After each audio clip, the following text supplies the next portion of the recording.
Welcome to Geopolitics Decanted. I'm Dmitri Alperovitch, chairman of Silverado Policy Accelerator, a geopolitics think tank in Washington, D.C. On today's episode, we're going to be diving into drones, the latest technologies and tactics in unmanned warfare emerging from the battlefield in Ukraine. And back with us again is my friend Andrey Liscovich, the founder of Ukraine Defense Fund, a 501c3 charity in the U.S. that works to provide non-lethal technologies to the Ukrainian forces. Andrey, welcome back to the show. Thanks for having me.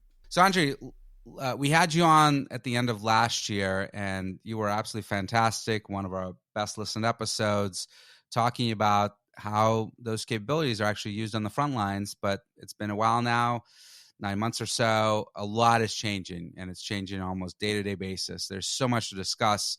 We've got these new FPV drones that we've been seeing over the last couple of weeks that are dropping termite on Russian locations that I called the Dracarys on X, reference to Game of Thrones, just wall of fire going through forested areas where the Russians are trying to hide. You've got obviously a lot of stuff on the naval drones. You had the announcement recently of deep strike drones, rocket-based drones that the Ukrainians have built that may have more range and ability to deliver greater munitions. But perhaps we can start with one area that you don't see discussed a lot, but you actually raised this to me a long time ago, and you said this is the next big evolution in warfare, which is the ground unmanned vehicles. And can you talk to us about what you're seeing as emerging on that battlefield? You've seen both Russians and Ukrainians are using those vehicles, how they're using them, what are the challenges, what are the missions that they're being used for? So ground unmanned vehicles are a completely predictable iteration on the use of various robotic systems that are aerial, naval, now ground vehicles as well. They have not been scaled yet. So what you are seeing on Twitter and what you are seeing in the news, those are fairly rare uses by both sides. The main advantage that they offer is that they can deliver dramatically more payload than anything that's aerial because they obviously require a lot less energy to move it. And they face a lot of challenges. So they obviously have a lot of obstacles between the person who controls them and the vehicle itself. So there's no line of sight most of the time, which means that it's harder to establish long-range communication. They often require repeaters. I assume you can use aerial drones to help with that a little Yes. bit. So they tried to put repeaters on aerial vehicles, so they work in combination, and that requires more than one person. So just the complexity of the missions is higher. In some cases, they use wired connection to the vehicle, where they're trying to deploy, let's say, a machine gun or something will be an obvious target, and they want to move the people away from the obvious line of fire. So in that case, they have a few hundred meters between the operator and the vehicle itself. And in that case, the range is limited by the length of this wire, and it cannot go too far. Just as you see a lot of low-tech countermeasures developed for FPV vehicles, there are fairly low-tech solutions that you can deploy to prevent land vehicles from approaching your positions. So one of the first considerations that was given to those vehicles last year had to do with the fact that Ukraine didn't have aerial air power and air ability to drop large payloads on Russian fortifications, which was one of the reasons why the counteroffensive failed. And the thought was, well, if they could deliver these large payloads on these unmanned vehicles, maybe they can, in fact, break through. And of course, to enable that, you need to move, 300-400 kilograms worth of explosives right to the fortifications and blow them up. So that problem has not yet been solved. They have not yet been able to do this in any kind of scaled way. But the promise of these vehicles is large carrying capacity, but there's just too many technological barriers right now to do this at scale. They're continuing to plug at it. One of the big obstacles is fairly inconsistent and limited government funding. So these efforts are primarily funded by grassroots organizations and the troops themselves and NGOs adjacent to the space. Those are not very large amounts of funding, and the leading organizations that work on this just suffer from the fact that they can't export them. Ukraine bans export, so they cannot get revenue from selling elsewhere, and they cannot get enough government orders to even fill their existing production capacity. The only thing that's currently being deployed in production rather than in prototypes are these vehicles that carry machine guns. This vehicle called Shabla, that it's quite effective. It basically is a machine gun that's remote controlled that's moving in this vehicle and has been deployed quite effectively in many areas.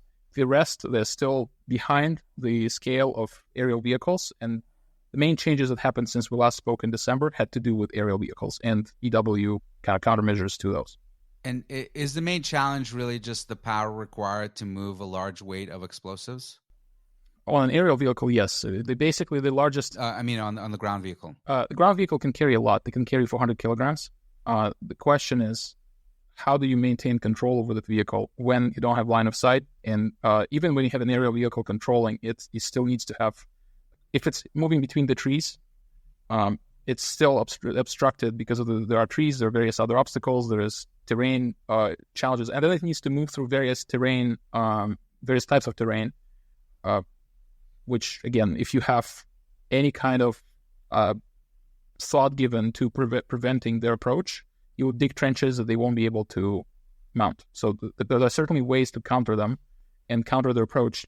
So I guess I don't understand why mounting a machine gun on that vehicle and driving to the Russian position and trying to shoot that machine gun remotely is any different from trying to drop an explosive near that position. Those are different use cases. I'm referring to defensive use cases where an operator is 200 to 500 meters away from this machine gun. So it's basically deployed at the Ukrainian positions, and they're trying to have people sit farther away from them, but they're not moving those to the Russian positions. When you need to move to the Russian positions, you need to move through obstacles. Got it. So it's protecting the fortifications, kind of unmanned towers effectively in the trenches, etc. Yes. Got it. And of course, these machine guns attract fire. And if you don't have people next to them, of course, you have a better chance of those folks arriving. Okay.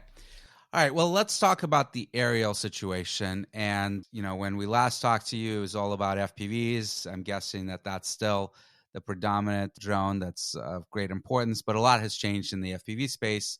So why don't you walk us through some of the changes we've seen in the last 9 months? Okay, let me first give a brief overview, and then we can dive into specific topics.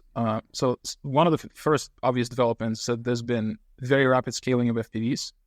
Those FPVs have gone through 2 significant design changes. So we're now on basically generation 3 of these. And the overall trend has been toward using larger frames that can carry more payload on frequency shifting. Again, we're not talking about frequency hopping, which is sophisticated. We're talking about simply moving frequencies to lower frequencies. And that's sort of done by replacing antennas on them, right? So that you can easily switch it out. And radios, yes. So sometimes you have SDRs and just swap antennas. Yeah, SDRs are software-defined radios, right? Yes. Sometimes you need to change, depending on what comm systems they're using. So they're just moving the frequencies where they operate down.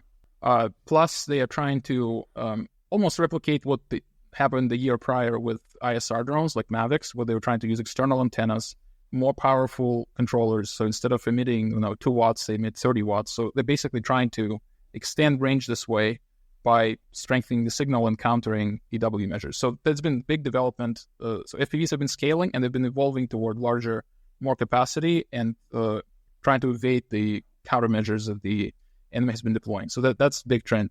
And how is the battery life on these things as you go larger and larger, try to go longer? Is that a real constraining factor?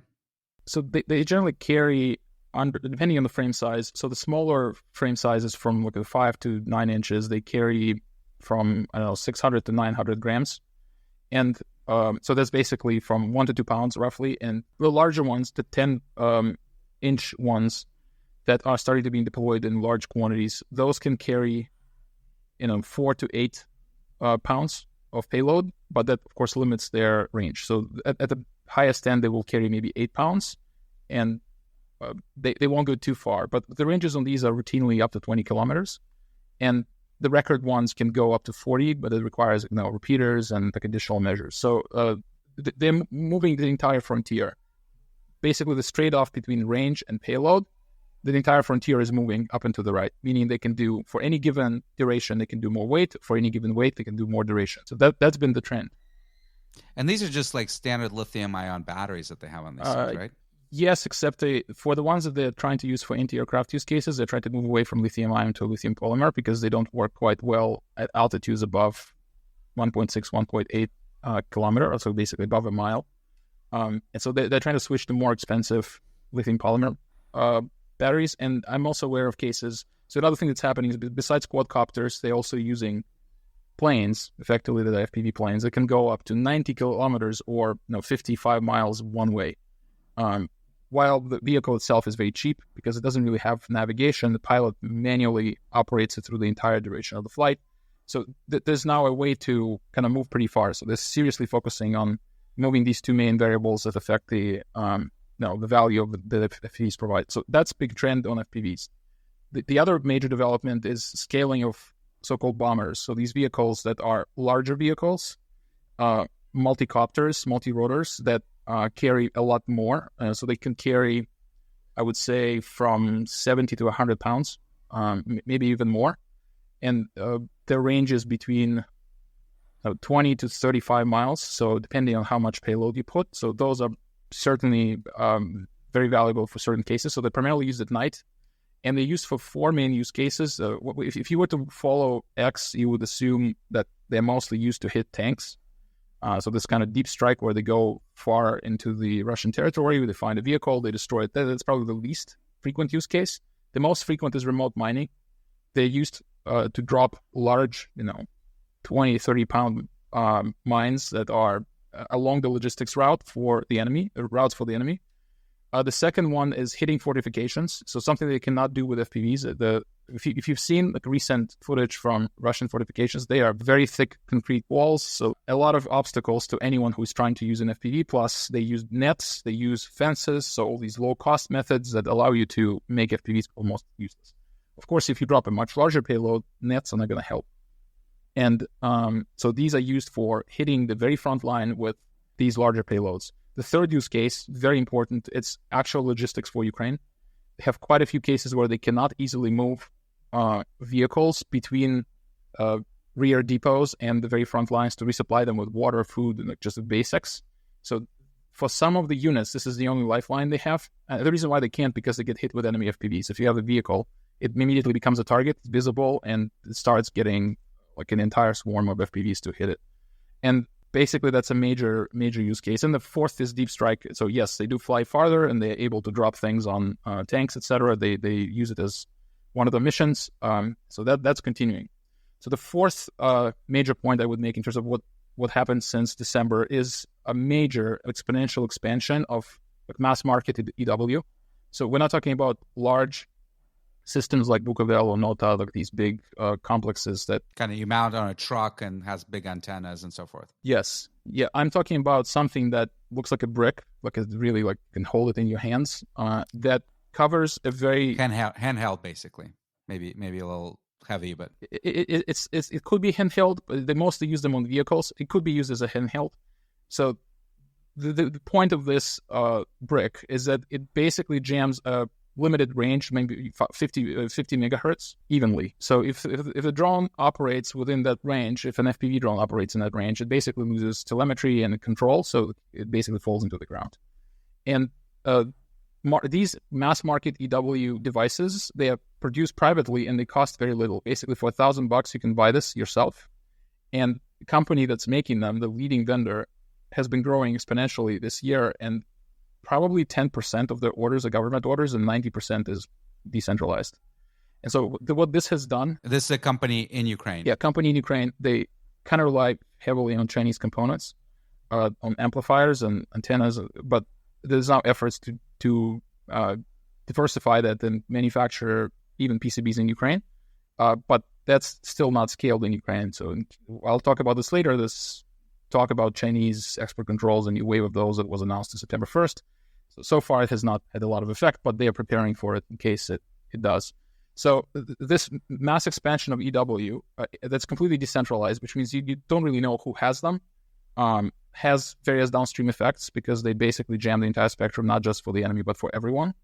And the other thing that happened in that mass market is that they've also gone through two iterations of these simple jammers by moving frequencies along with the enemy use of spectrum on their FPVs. And what we've seen there is that they have exponentially reduced the iteration time. So the first jammer took 4 months to manufacture, to create full production-ready sample. And the second one, when they moved from 900 megahertz to 700, that took about 2 months. And the latest iteration that happened in June of this year took about a month. So they're reducing in half every iteration cycle when it comes to moving frequency ranges by replacing antennas and slightly changing the design. So that's been happening kind of in line with the enemy durations of radios on their drones. And what's the power source for these things typically? It's a battery that just attached. That brick is basically a battery. So most of it is a battery. It has an amplifier and has an antenna, and the antenna is omnidirectional. So because you never know from which angle the FPV will approach you, so you need to be as omnidirectional as possible. And again, like a lithium-ion battery, you can recharge, right? Yes. So it's pretty much a consumer battery you can get. So these are very simple devices. You can create them to protect if you know which frequencies the enemy is operating, and that's a big if, because we've now seen changes there. And some of the drones, as you've seen, they started to use these super thin fiber optic cables that limits the range and it limits how much they can carry, but that makes them completely impervious to EW type countermeasures. So this is where you attach a cable to the FPV and it flies completely controlled with a cable, no radio communications. Yes. I would think that has limited use cases, particularly in a forested area. You can catch on a tree, a bush. Lots of problems. Yeah. It's a tiny minority right now, but it's just there are some cases where that does happen. And it's kind of used as a method of last resort. If all the other frequencies are jammed, like you have no way of getting any other FPVs through, you try to use this. And so this change on the EW side that has become kind of Wild West of anyone jams stuff and there's no way to control or coordinate, that has resulted in the relative weakening of radio electronic reconnaissance. So the units that are in charge of identifying targets in space, and the units that we've helped, and we were quite heavily involved in setting up a network in 2022, 2023 of sensors that are passive sensors that collect basically signatures of different Russian aircraft and then monitor the spectrum at 2 gigahertz and above to see whether they appear. The value of those networks have been degraded by two factors. One is that there's a lot of jamming that acts as friendly fire for your own reconnaissance units. And the second is that a lot of the action now is at much lower frequencies. It's at below 1 gigahertz. So if Mavics operated at standard Wi-Fi frequencies like 2.4, 5.8, FPVs are almost all under 1 gigahertz. So these networks are no longer able to triangulate the relevant targets. And so that's now a big hole. And we think that that's one of the areas that we need to fill as a nonprofit. We can kickstart it. And this is one of the things we are actively raising for. And that increases the range too, right? Well, the range is a hard question. It depends on the strength of the signal. So there's two kinds of things you want to identify. You want to identify the vehicle itself, and you want to identify the pilot. The pilot is very difficult to identify because they're usually 20 kilometers away. And because of the curvature of the Earth, you need to have, 6-8 meter elevation. So that's like 20, 30 foot mast, something that allows you to even see have a line of sight to the source. That's rarely the case, and certainly you cannot do this on every vehicle. It has to be a number of stationary posts that have enough of the infrastructure, comms, power, and ways of elevating these sensors for that to be useful, but we're actively working on that. So we're trying to beef up their capability on the electronic reconnaissance side. I just mean from a signal perspective for the drones, that the lower frequencies you go to, greater the range, right? Well, depends. So you're still limited by, in this case, you're limited. If you look at Motorola radios, like they're operating at 150 megahertz, standard radio for the AFU, Motorola 4400, probably the most widely spread unit there. If you probably never get more than 10 kilometers even with the extended antenna. So it's kind of commensurate with the ranges you would get on even original frequency FPVs. So it's not going to give you 20, 30. So you still need to have some elevated repeaters that will maintain line of sight. So that's actively happening. The other big trend is kind of this twofold move in personnel quality. Average personnel quality is dropping, and quality means both experience and motivation. It has to do with the fact that a lot of the folks who were mobilized forcefully after May. You're talking about the Ukrainian side. Yes, on the Ukrainian side. But at the same time, there's more and more very experienced pilots who have thousands of hours of flight time. So you now have more people who are real experts, but the average is really dropping. So it's kind of two concurrent trends. The part of the trend that has to do with the most experienced pilots has enabled one of the use cases that everyone is actively talking about right now is this anti-aircraft use case. So this is the use of FPVs to intercept aerial targets that are relatively slow. So mostly ISR, intelligence, surveillance, reconnaissance drones on the Russian side. Although you did have that one case in Kursk, I think, where they took down a helicopter with these, right? They damaged it, yes. So it had to land someplace, yes. So you can hit slow targets, relatively slow targets, because the FPVs can reach speeds of, like 70 to 100 miles, less than 100 miles an hour, maybe 70 to 80, 100 miles an hour. And ISR, so intelligence drones are relatively slow, but if you look at strike drones, they usually fly faster, so it's hard to intercept them. Helicopters could be hovering. If it's static, sure, you can hit it. So it's less about what kind of target it is. It's more about, can you catch up with it? And most intercepts occur from behind. It's very hard to do like head-to-head collision accurately.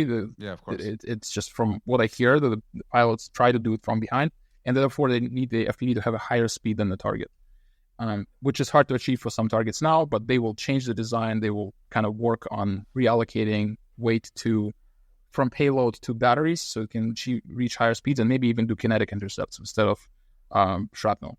So that's the whole dimension. That's a major use case right now. That's what's happening now, and it's using these experienced pilots from SSO, which is Ukrainian Special Forces, and GUR, with a lot of hours under their belt, who have flown. And her is, of course, military intelligence. Yes, that are capable of hitting these targets. And those use cases relied not just on experience, but also on deployment of the active radar network that allows them to get 3 coordinates, so latitude, longitude, and altitude of the target. So when you look at typical FPV footage, it's usually very grainy, and it's very hard to see objects there. And if you are flying at high altitudes and looking at aerial targets, you basically just see the sky, and it's very hard to see anything useful there.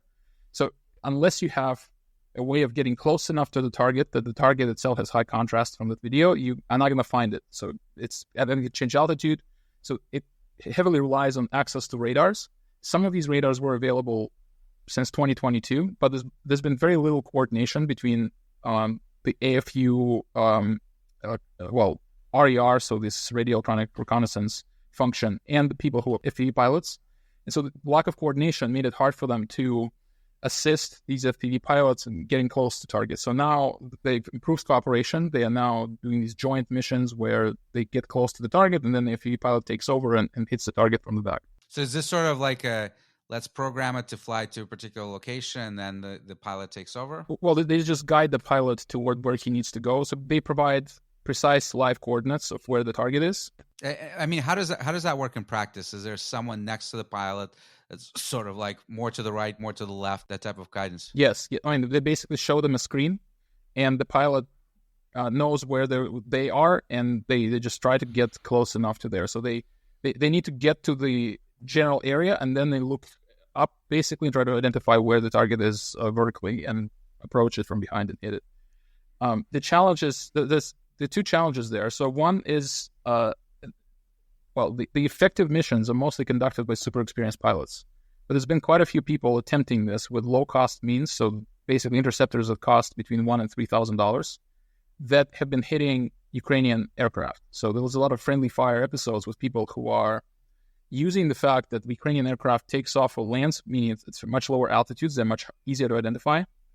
And if they're not experienced and they cannot tell apart, Russian ISR fixed-wing aircraft from Ukrainian, they sometimes hit a Ukrainian one. Now, you're still talking about drone. You're not talking about MiGs or SUs getting shut down. Yes.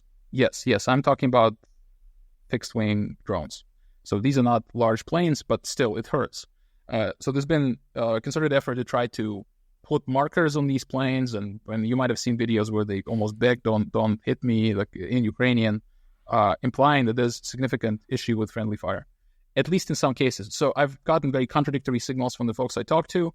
The experienced units are saying it's next to impossible because anyone who has 1,000 hours under the belt, they can tell apart the Ukrainian from a Russian frame. It doesn't matter what markings it has, the frames are different. But if somebody is new and they just want to hit something and they feel, okay, this looks like a plane, let's hit it, so that occurs. And oftentimes it's hard to tie it back to them that they intercepted it because you never know who took out your target. So you get the credit, but you don't get the downsides. In some cases, this lack of coordination results in significant friendly fire, at least at this stage. So that's the personal quality and anti-aircraft use case. One thing that everyone has been concerned about for the past month or so is Chinese export controls. A lot of these FPVs and bombers and EW capabilities are dependent on Chinese components. China announced in August that starting on September 1st, it would ban exports of virtually anything that's relevant to this. From what I can tell, it has not materialized yet. So September 1st passed. Largest vendors of FPVs still have not been prevented from receiving it through circuitous routes that they're using through third countries to get this out. Last year, China had a similar set of measures also on September 1st of 2023, where they were supposed to ban export of Mavics and various jammers. With jammers specifically, I know that the vendors renamed jammers into amplifiers and the exports were allowed, and they continue to be allowed. So maybe the same kind of game will be played where the same thing will be renamed and the exports will continue. But it's still an area of concern, and Ukraine kind of needs to have a plan B in case it does materialize, because even if this problem occurs for a temporary period, several months, there's not much inventory on hand, and it's very hard for these vendors to get any other scaled suppliers unless they prepare it. So this is something that Ukrainian vendors have to think about. Could they buy it from Taiwan? Could they buy it from Japan and other places? Just, I assume, more expensive? They basically also, so what I hear from the vendors is that they will find all of the components they need. In fact, they can manufacture them in Ukraine, but it requires CapEx and 3 to 5 months of lead time. So unless they prepare it, they will get a very big problem for several months that will prevent them from manufacturing anything. In EW space, it's better. In FPV space, it's worse. So EW has been diversifying already, but with FPVs, it's harder to do. And this is speculation, so you may not be able to answer, but any thoughts on the motivation of the Chinese here? Obviously the U.S. has been pressuring them quite significantly. Jake Sullivan was just in Beijing, trying to curtail supplies to Russia of dual-use capabilities. Do you think the Russians are trying to do the same thing with the Chinese, or trying to pressure them to stop supplying Ukraine? It's quite possible, but it just doesn't seem like they are. I mean, it almost looks like they're doing it for appearances. There's no way they don't know that this is happening. Like, it's hard for me to believe that they don't understand that renaming a jammer into an amplifier changes the substance. But at least on the surface, it looks like they are enforcing these. I don't know. Maybe it's just their way of saying no by saying yes. But it's hard for me to speculate. Well, you might be overestimating the capabilities of their bureaucracies. From the top down, the order may come down. The bureaucrats at customs may not care. Maybe. And so far, again, we have not seen substantive major changes. So let's talk about Dracarys, as I call it, or I guess, what is the Ukrainian name for it? Napalm?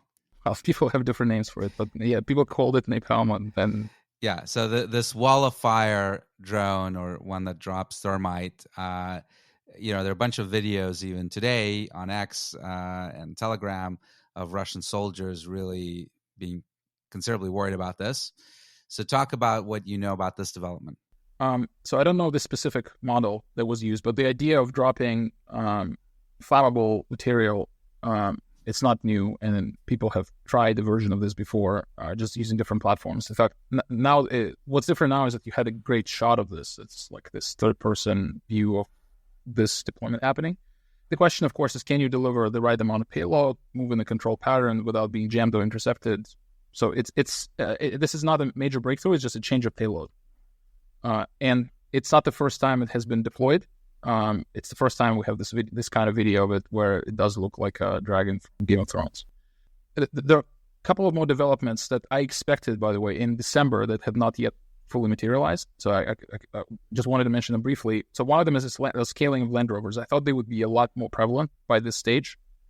They're still fairly niche, and both sides are investing in them, but not enough. They're not a priority. The second major thing that I thought would also materialize is motherships. So this combination of a larger vehicle that carries smaller, cheap disposable vehicles, but the mothership is reusable, while disposable things are used as ammo, effectively. So this idea that you combine effectively a bomber, but also extending range, right? Mothership go up somewhere, and then the smaller drones go further. Yeah, the idea is that this mothership, whatever expensive things you want, like optics, navigation, comms, you want to put that on a mothership that you can reuse.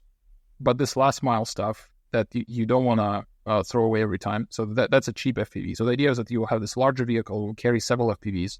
Those would get deployed, and the mothership would return, reload, and repeat the same thing. So we've seen several cases of prototypes of this being deployed.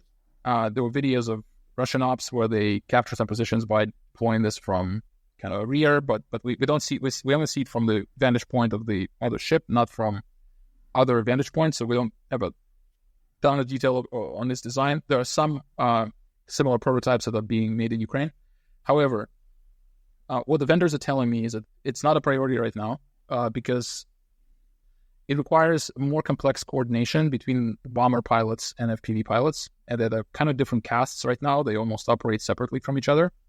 And once they exhaust the low-hanging fruit on bombers and FPVs, and right now there's a lot of low-hanging fruit, they're trying to quantify the impact of these missions.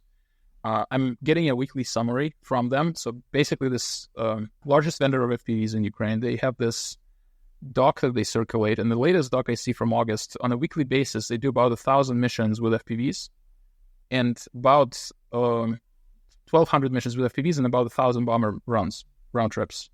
And that 1,000 bomber round thing generated damage to the enemy that's approximately $19 million. So it's about $19,000 per trip. And the vehicle itself costs $15,000, and it's reusable. So if it was a one-way vehicle, it would already be kind of worth it at a one-to-one exchange rate. And if it can do many trips, then this scales. So they have not yet exhausted the return on the simple solutions before they move to a more complex coordinated solution that will require both of these. So right now, both FPV people have a lot to do, and the bomber people have a lot to do. And they think that first, let's do the simple things before we move to the next level of complexity. But they completely believe that this will be doable. It will have a range of additional advantages, longer range, larger payload, better communications, navigation. They will have this kind of confirmation of hits, because with FPVs, you kind of lose video when the explosion happens and you don't quite know what the damage is. So you need to have a separate vehicle observing it, or just hope that you hit the target. And so there's a bunch of benefits to this, but they're just lower priority than these simple solutions. One question for you that I have is about culture in these FPV squads and rewards. So, in the man-piled world, right, people aspire to be aces, right, shooting down multiple aircrafts. They they paint the numbers on their aircraft as they succeed. Kind of what's the reward mentality for the FPV pilots? Like once you hit a certain number of targets, do you get a medal? Do you get some sort of recognition? How does that work? That works very differently depending on the unit you're in and your relationship with your superiors. So it's not formalized. Yeah, and there's also this big difference between bomber pilots and FPV pilots. And the part is driven by the types of missions they conduct. So FPVs are primarily strike drones, while a lot of what bombers do are not really strikes. Like these are unsexy logistics missions. And so it's not going to be fair to do apples to apples comparison between these specific hits on one side and the other side. A lot of the pilots, you talk to them, they often say if somebody else describes their achievement, they generally require video proof, because there's a lot of, embellishment of achievement and misattribution. When there's a success, there's, every victory has 1,000 others, so that kind of situation. So they generally require video proofs, and then there is some kind of street cred that they generate. There is communities. I'm in some of those signal groups where they describe what happened in a given day. This is a lively community. They know who is impressive, who's not. So you get street credit primarily, and whether it translates into formal rewards depends on your standing with your command. Got it. So let's talk about the longer range drones. And, you've had some announcements recently, basically turning these into missiles effectively, right? By adding a rocket engine to it. So more payload, more weight. So the president announced Polynica drone, and there was a video of a test. What do you know about these things? Information is pretty restricted right now, so I'm not sure how much you can share with us. Well, interestingly enough, Polynica has been the hardest vehicle or platform to get any information on. Ukraine is generally very poor at keeping secrets. Almost on any other development, you have many people who opine and give you actual raw information. On Polynica, I know very little. I already know there's a number of skeptics about it that question the cost and the ROI that they get for the pre-announced cost. It's really hard for me to speculate on this topic. There's been talk of some of it being manufactured outside of Ukraine, but I can't confirm any of this. And all the usual suspects, people who do jet-powered vehicles in the FPV world, in the UAV world, they have denied that they have any involvement. So I don't know who's making it. I don't know where they're making it. So it's very hard for me to make any substantive statements. Got it. Let's talk more on the SIGINT and reconnaissance world. We talked a lot about strikers and logistics deliveries. What's going on in the observation space? So that's a very interesting world that a lot of folks just underappreciate. And people think of the war in multiple domains, and by domains, they usually think like land, sea, air, and space. But there's this obvious invisible domain of electronic spectrum where Ukraine has been one of the most polluted areas in terms of action in the EW spectrum. If you look at satellite collects of EW spectrum over Ukraine, it's just all burning. Like it's the entire front line is burning in the frequency range from 100 megahertz to 6 gigahertz. There's a lot of spots there that are quite polluted. So I think this area is incredibly important because it allows you to make your low-cost jammers be put to good use. So if you have a low-cost jammer that has only a small range, 50 megahertz, it's completely ineffective if the drones are in a different side of the spectrum. So you turn it on, you think you're protected, but in fact, they're using a different frequency. So you are going into a dangerous area and you get hit. That happened quite a lot. Ukraine has been trying to centralize this function. So it started out by people buying spectrum analyzers, like at brigade level, and figuring out what's happening right next to them. So they buy one spectrum analyzer and they will just find direction to different source of emissions. They would find a second one, try to intercept them, and try to triangulate the source of this emission. That's kind of labor intensive, and this information doesn't get shared with anyone else. So what's been happening, initially this was being done by them for Mavics and ISR drones. But when it became clear that this information becomes more valuable when these sensors are networked, so you can see the movement across different brigades, Ukraine set up a unit that centralizes this. They have a system called Graphite that's basically collects data from different passive and active sensors and creates a map. And ultimately, brigades don't need sensors. They need data from these sensors. They need to know what's around them. And so now there's a centralized unit that's in charge of that. And they also handle the infrastructure required for this, because every station needs power. It needs communications. It needs masts. And it needs some kind of human who comes in and recharges a battery or fixes whatever problem there is. So there's like actual effort involved in maintenance, and it's exactly the same across brigades. So they centralize this function. And what they're trying to do now is move away from only ISR observation, move into the lower side of the spectrum by deploying different, a spectrum analyzer, but then different antennas that can handle both omnidirectional use cases and directional use cases. So what we're trying to do now is buy a number of these bundles of German spectrum analyzers with antennas that will be delivered to Ukraine. And it's quite a cost-effective investment. So the single bundle costs approximately $7,000. This is one spectrum analyzer and two antennas, one directional, one omnidirectional. And that covers approximately 7 to 10 kilometers of the front. So it's 5 to 4 to 6 miles, something like this. So you effectively put them along the front and put them in a network. So when there's something appearing that's within range of multiple of them, you can locate the precise location. That tells you which frequencies you need to protect against. So you need to decide which of the jammers you turn on and where, because they have large jammers that can be directional, and they have these small ones where you can send alerts to people that, okay, please use this type of jammer on your vehicles. And they now have, many of them have 5 or 6 jammers on the same vehicle. Looks like these mushrooms on the roof. It looks pretty strange. So to decide which mushroom to use, because they're all power hungry, if you use all of them all the time, you will, basically use an entire gasoline allowance on just powering your of your jammers. So this SIGINT capability, this reconnaissance capability, allows them to get early warning on any shifts in the use of radio spectrum. It allows them to intercept non-aerial vehicles, so they get to see whether there's any movement, for example, from Land Rovers or from anything else that has comms. And it collects data over time, so they can see patterns of usage, which days of the week, which times of week, day, night, etc. So it's incredibly useful, both tactically and from the analytics perspective when they collect it over a long period of time. And it's relatively cheap, and all the infra, comms and power, they already deployed. So all we need to add is just additional spectrum analyzers with different antennas.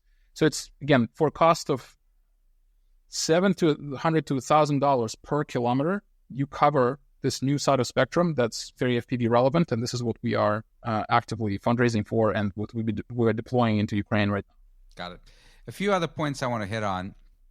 One is Kursk and this invasion of Kursk, and we've seen a lot of reporting that the communications are an issue, right? Starlink, of course, is not working on Russian territory. There are sanctions.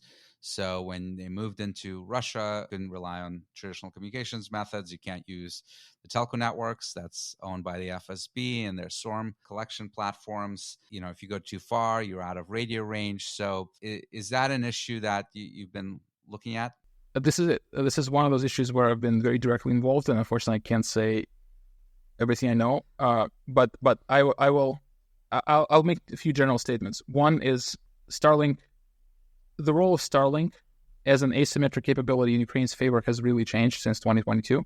This used to be something that only Ukraine had and could use. Now the Russians are buying it in larger quantities. I'm even hearing that the Russians already have Starlink minis, the latest gen that the Ukrainians don't have yet. And in fact, it's not that easy to get them at scale. So they started to get those. Yeah, now they're buying it through resellers from Europe and Dubai. And now Ukraine doesn't have access to Starlink in area of operations that's across the border. That's expected. And the Russians do have, outside of their sovereign borders, access to Starlink. So the role of Starlink has changed. However, that was predictable. So unfortunately, Ukraine has not fully planned for their contingencies. They have not planned out their contingencies for communications. And if you don't have Starlink, you're basically back to the old school approach. You need to use radio, you need to use extended Wi-Fi, you need to use whatever commercial cellular capability you can deploy, and the combination of these has to be deployed very rapidly without attracting the enemy attention. Otherwise, they'll see it in the spectrum, they'll start hitting it, and so it's the kind of thing that we were trying to assist them with, and I think we've had some success, but it's unfortunate that this was not planned. All right, so we'll just say this. You're working on this issue. People that will donate money to Ukraine Defense Fund will help, but you can't get into the details. We have already handled the equipment, so we've actually covered all the needs on the comms equipment for Kursk operation. The only so that's a handled problem for now. I mean, maybe the new issues will emerge, but as of right now, I would say the highest priority thing is covering the active front in Ukraine proper with reconnaissance capabilities in the radio spectrum. So that's the highest priority thing in terms of value per dollar spent. And we would actually, the manufacturer of some of this equipment has donated a lot of the equipment for the Kursk problem. So that part has been, at least for now, addressed. That's great to hear.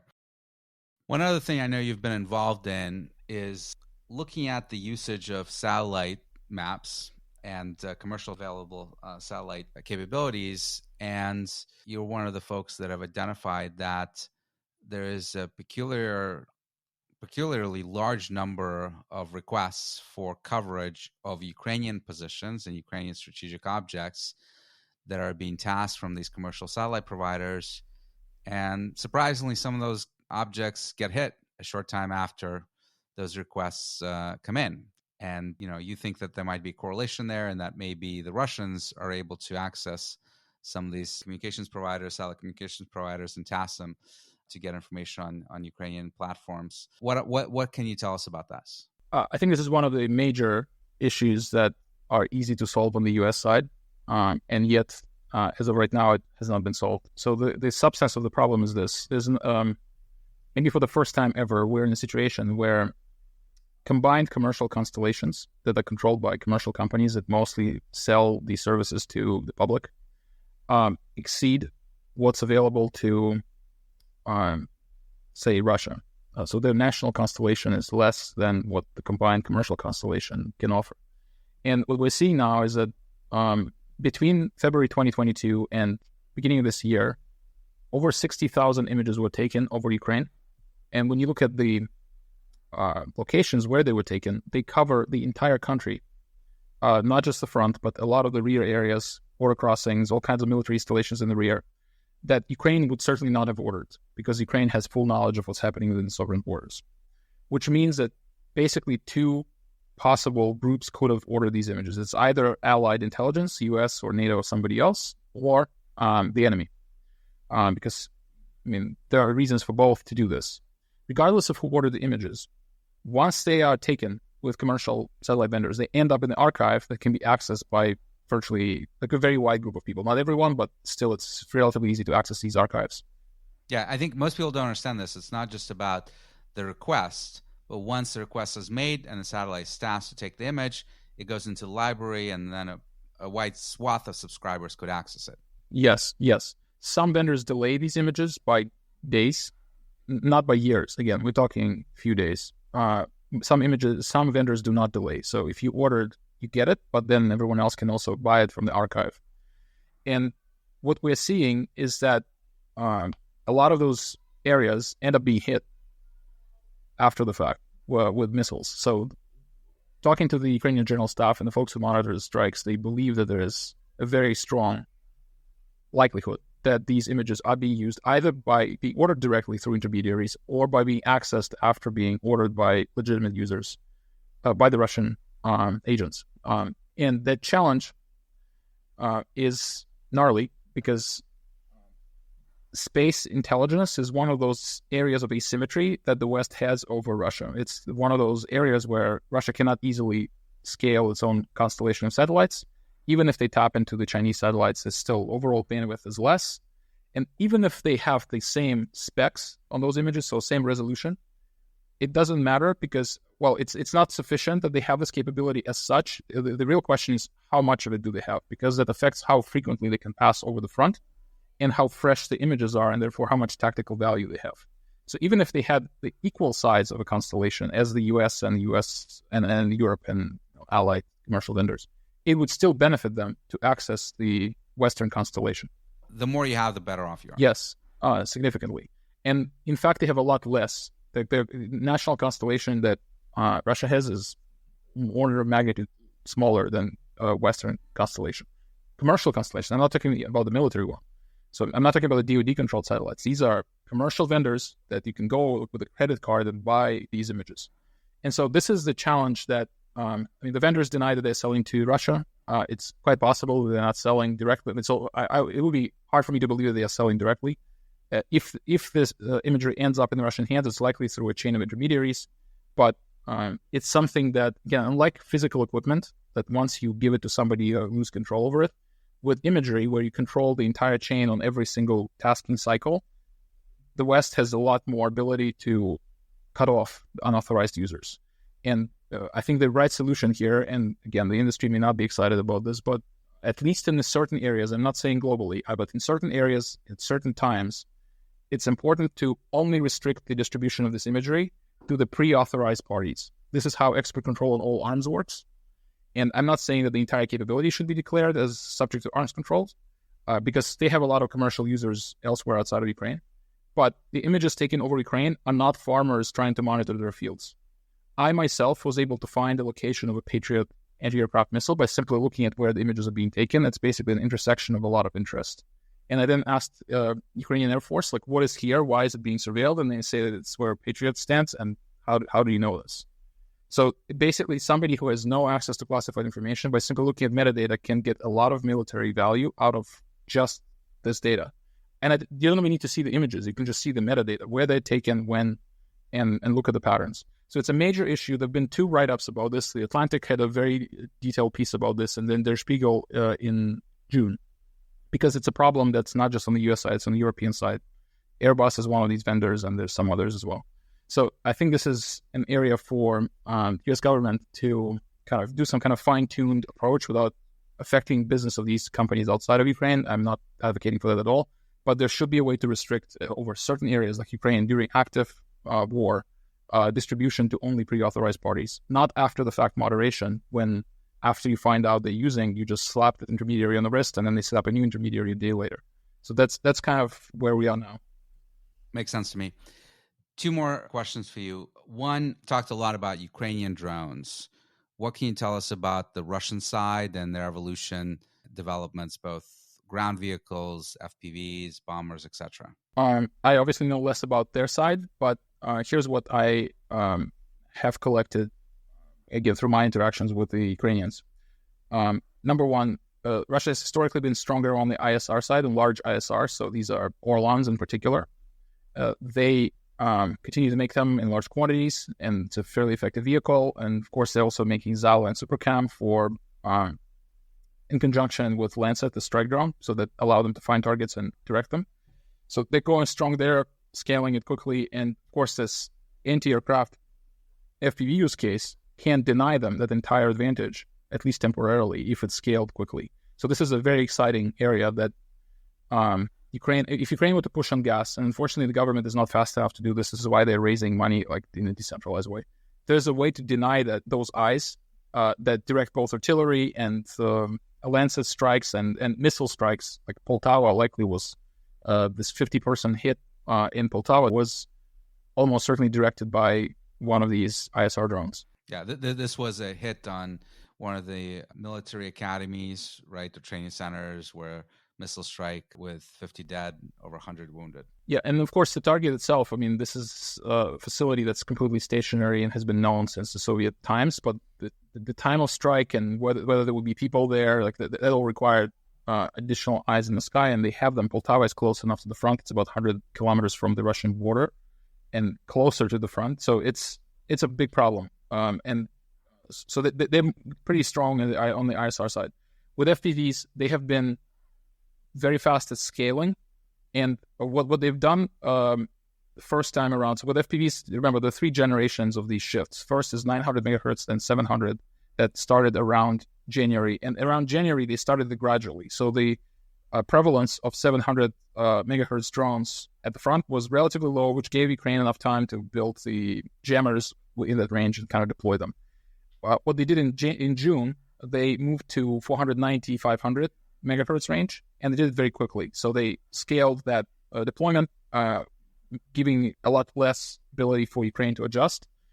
Ukraine has been adjusting since then, but it created temporary advantage.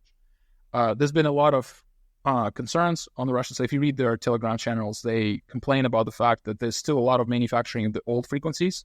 So I'm talking to the Reconnaissance people, and as of right now, if you aggregate the entire front, roughly half of all FPVs that Russians are using out of this first generation 900 megahertz frequency, which means that they made a lot of them, and they still haven't used all of them. About 15% is 700, and now 20-25% is the newest generation. And then the rest is a fat tail of all kinds of weird solutions, including fiber optic cables. So they have been learning, and they have learned that if you are deploying something new, you have to deploy it everywhere at once instead of doing this gradual deployment, because that basically startles the enemy, and it's very hard to adjust quickly. On the other side, so I've seen various footage of land vehicles that they are playing with this. It's still not large scale. And actually, Ukraine has a lot fewer fortifications that, for example, this big use case that motivated this last year, Ukraine doesn't have as many fortifications. They're not even anywhere as good to be hit with large explosives. Plus, they have aerial gliding bombs that can take them out without the need to use this vehicle. So the need there is less. So I expect that the pattern that has been true for a long time, where Ukraine introduces something first and then maybe is not as fast at scaling it, it may be the case in ground vehicles here as well. Yeah. And by the way, this is a broader point that I think a lot of people miss about a lot of this unmanned capability, right? Is that in a lot of cases, not on every case, but in a lot of cases, this is an attempt to kind of cheaper replace a capability that is either way too expensive or does not even exist, right? So a lot of the things you talked about with the spectrum analyzers and the antennas, the U.S. wouldn't need necessarily to do this anywhere near on the scale that the Ukrainians do, because they have a variety of EW platforms, aerial and otherwise, that have enormous capabilities in this field, right? The Ukrainians don't, and that's why they have to improvise in a lot of these different ways. So sometimes people say, oh, look at what Ukraine is doing, the U.S. needs to emulate. Well, sometimes yes, but not in a lot of cases. The general perception among the Silicon Valley companies that work in defense is that what Ukraine needs is not what the DoD is going to want to order. This is why they're not pivoting their roadmaps to help Ukraine, because they're not going to be able to sell it to the DoD, and Ukraine doesn't have money. So that's where we are. It is the case that there's misalignment in needs. The U.S. generally wants more ruggedized, more mil-spec, more advanced solutions, and Ukraine needs to take something that was previously a scaled commercial technology and repurpose it for military use. So not something that's a frontier military technology generally, because it's very cheap, by virtue of being a previously scaled commercial thing. Final question. Predictions. They're always hard in the space, but if we're to talk in another 9 months, hopefully sooner, what are we likely to see? I really hate this question. I know you do. I do predictions myself in my notebook, so I can myself be embarrassed with myself when they don't come true. I would, let me say in generalities, I expect this cat and mouse to continue on FPVs. So the switch in frequencies. There's some obvious directions that it will go to. There will be more focus on the digital instead of analog video. There will be attempts to figure out how to jam the receiver, so the video channel that's at much higher frequencies. They usually use 5.8 gigahertz. But with video, unlike telemetry, which is telemetry is two-way. It is a communication with the drone pilot and the drone. Video is one way. It's going from the drone to the drone pilot. So it's not enough to jam the drone itself, because radio waves, they don't affect each other. They add up. So basically, if you jam the drone, it doesn't matter at the point of the receiver. The pilot will not see the jammer. The jammer is too far. They will only see the signal from the drone if there's no line of sight. And in that case, you need to elevate your jammers, direct them. So I think there will be significant progress on measures and countermeasures on this anti-aircraft use case, because there are some things you can do. The Russians will move to higher altitudes, which is where cost of lifting higher payloads is higher. So they'll probably move to up to maybe 4 kilometers max. We'll see what happens next. On all these strikes, FPV strikes, there will be continued deployment of very low-cost countermeasures, nets, fences, that now almost all tanks, you look at them, they move with these gigantic structures around them that are extremely cheap, but they effectively prevent direct hits by FPVs. But these are very general observations that are not really... What about autonomy? So on autonomy, in a miracle world, like kind of in a dream world, people have been saying for a long time that these FPVs would not need a pilot. So at some point, aerial and land targets will be hit by FPVs. I think that's very hard to believe on aerial targets anytime soon, in part because the image itself has almost nothing to go off. You cannot navigate off a blue screen that has just a sky in it. But you don't have to use imagery. You could use other spectrum to locate heat, etc. Sort of like a cheap harm missile. Yes, there's been talk about using drones that are specifically seeking certain frequencies. Of course, as soon as that becomes a thing, there are obvious countermeasures where you go radio silent for a period, or you have multiple targets that alternate. And there's different ways to mess with harm missiles. By the way, harm missiles cost $600,000 each, and they've been quite easily defeated by these alternating patterns. So there will be countermeasures to all of these. So there's I don't expect any kind of Wunderwaffe scenario where you will be catastrophic for one side or the other. So far, things have been fairly incremental. Russians continue to have this advantage in gliding bombs that Ukraine has not been able to counter. We'll see whether there will be any solutions against these gliding bombs. There's been a lot of talk about developing them because, again, they don't have an engine, so they have a different footprint when they fly because they're just basically using gravity to get to the target. I'm really hoping that in the next 6 months there will be some kind of countermeasure. I've talked to a couple of teams that work on that. Cannot predict if they will succeed. There's a lot of work going into centralizing different strands of intel. So you can have the situational awareness picture that's more complete. However, it's not been a monotonically improving situation. There's been kind of ebbs and flows in both directions, especially with the change of command. Some of the units that were in charge of gathering analytics at the front have been disbanded. Some of the satellite intelligence units have been disbanded. Some of the tech units have been disbanded.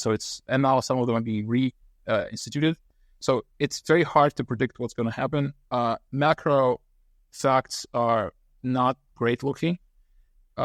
Ukraine continues to, again, if you look at the macro picture, Ukraine still, on average, spends close to $1 million per one enemy soldier killed. Ukraine itself spends about 40 billion on this war, so it spent about 100 billion since the war began, and the West has added at least 50, maybe 100 billion on top of that, depending on how you count deliveries versus promises.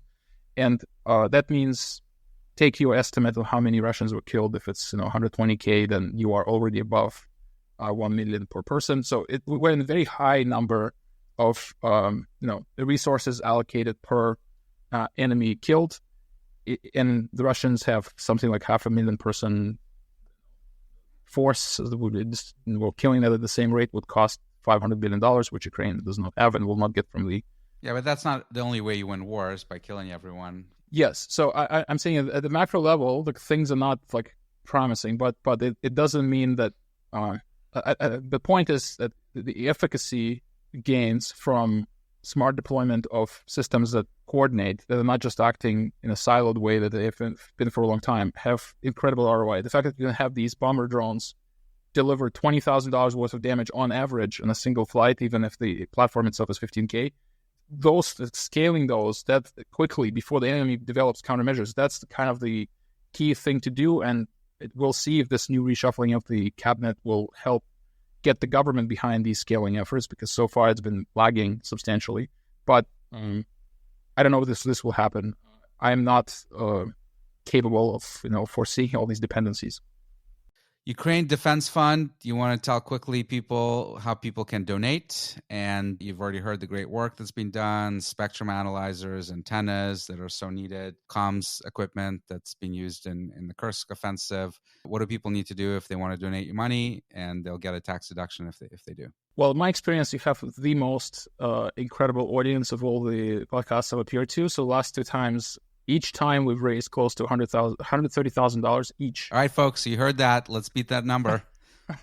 Sort of completely incredible. So the thing is, today we're trying to do a very specific focused campaign on spectrum analyzers with antennas to expand visibility in the eyes in the radio spectrum, in the relevant part of the radio spectrum. And so we'll basically buy as many of these as we can afford with the money we raise in the near future. It's about $7,000 per bundle. And all you need to do if you want to donate is go to ukrainedefensefund.org and make a donation, or you could do it from your DAF or donate stock, or in any way. There's a form with an address. You can mail a check, whatever is more convenient. And we're going to be, if you are not in the U.S., so again, U.S. persons cannot donate to weapons.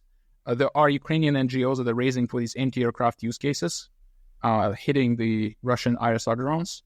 So if you're not a U.S. person and you don't need permission from the State Department to do this, then you can kind of Google yourself one of the Ukrainian NGOs that do this. And that's another very high-value thing to do that, of course, will, at least in some more marginal way, move the needle. And every dollar goes to Ukraine Defense Fund is being spent on this. You're not taking a salary from any of the donations. There's no overhead. It's all going to this. Correct. We have a donor who covers all of our overhead. All of the donations raised through the website go straight to the program expenses. And this will be the spectrum analyzers and antennas attached to them. Well, Andrey, always a pleasure. Always an incredibly content-rich podcast. Whenever I have you on, we'll have you on again soon. Thank you so much. Thanks, Dmitri. Пришла беда ко всем домой, жестокой подлою войной.